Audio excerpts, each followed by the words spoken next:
Hello, good morning everyone. Today we'll see the planning for health education. As we know, the health is a state of complete physical, mental, and social well being and not merely absence of disease or infirmity. The health education cannot be planned in a vacuum. Sorry.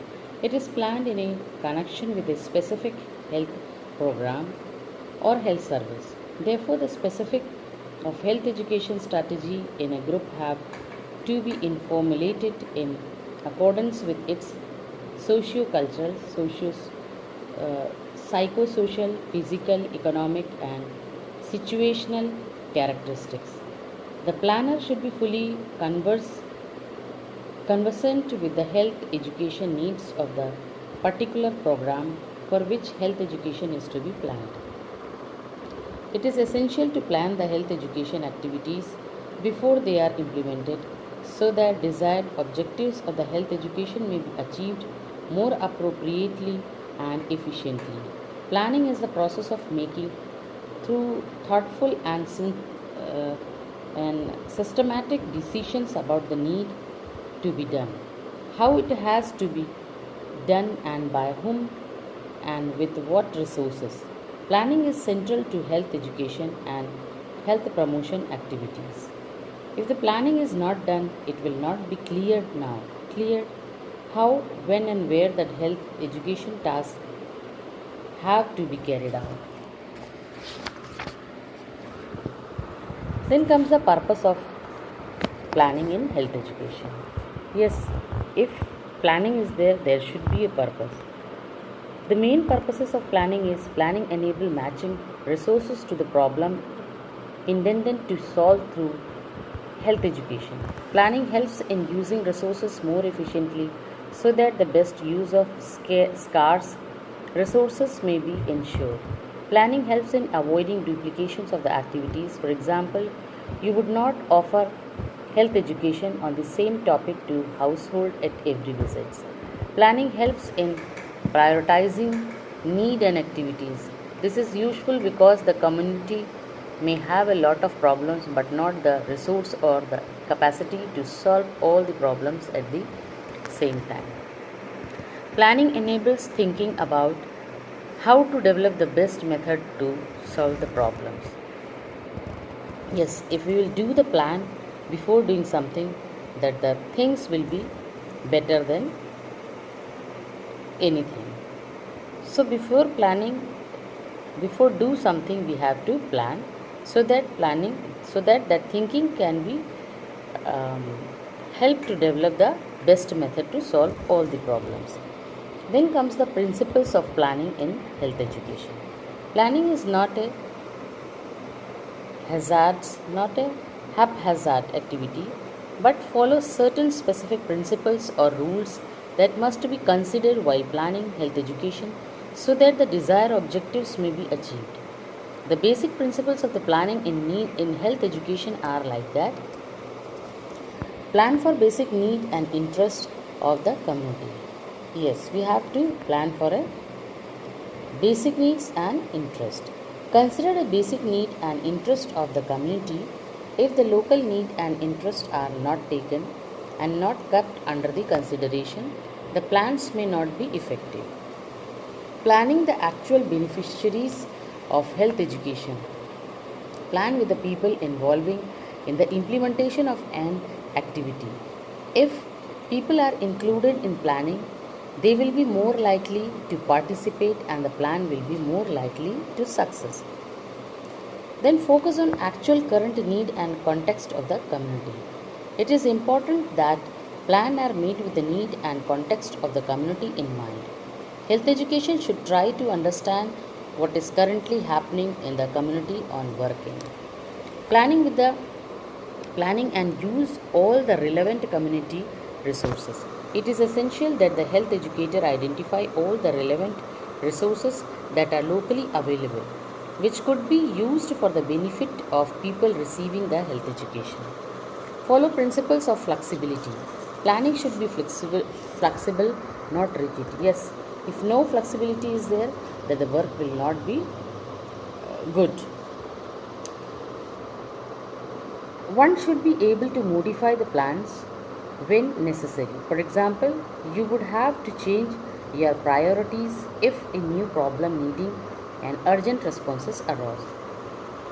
A realistic plan, not hypothe- hypo- hypothetical, the planned activity should be achievable and take into consideration the financial, personal resources available and time constraint. Planning must be realistic. Do not plan unachievable activities. Then comes the steps in plannings of health education. Yes, if we have a plan, we had a purpose, and we met a principles of also there. Then after principle, we have to do step by step. So planning is a continuation process. It does not just happen at the starting of a project. Health education must be well planned to actually improve and promote the individual's family and community health. Planning can be thought of as a cycle that has 6 steps explained below. Yes, there is a 6 steps of a planning. Number one is need to assessment. Before doing anything, we have to assess. So, conducting need assessment, the first and probably the most important step in any successful planning process. Sufficient time should be given for each needs assessment, and the time required depends on the nature and urgency of the problems based assessment. Needs assessment is the process of identifying and understanding the health problem of the community and their possible causes. The problem are the analyzed so that priorities can be set for any necessary intervention. The information collection during needs assessment serves as a baseline for monitoring and evaluation at the later stage. Then after the assessment, there should be identification. So identify properties. After identifying the need and resources of the community, the next steps is to identify their priorities, because each community may have several problems, but the most urgent have to be given top priorities in health education.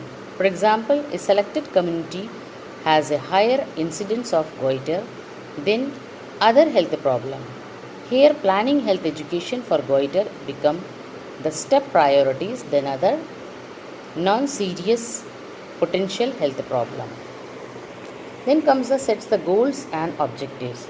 In planning the process of health education, setting goals and objectives is the third and most essential step, because these goals and objectives serve as consciously thoughts baseline parameters to be achieved during health education.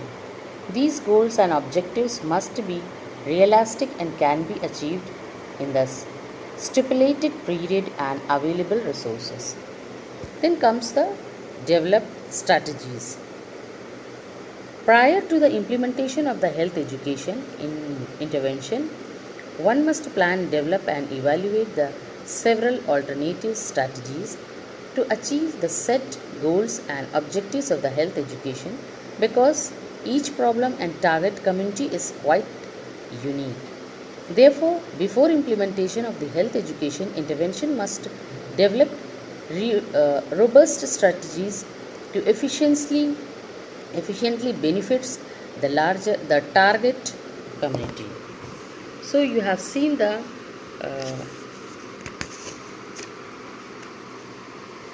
development of strategies. Then comes the implementation. After doing everything, we have to implement also. This is the core phase of the health education process, which includes carrying out the planned strategies so that the set goals and objectives of the health education may be achieved. Monitor and evaluation. This is the final steps of the planning process of the health education, where the continuous monitoring as well as end evaluation is carried out to ensure to degree to which the state goals and objectives have been achieved. Yes, there was a 6 steps of the planning. First one we have to assess, second is the identify, and third is there should be a set a goal. Then comes the strategies, we have to see the methods of that, and then comes the implementation, what we have implement, what we have done over that, and then comes the evaluation. When everything is finished, we have to evaluate. So I think you understood what is the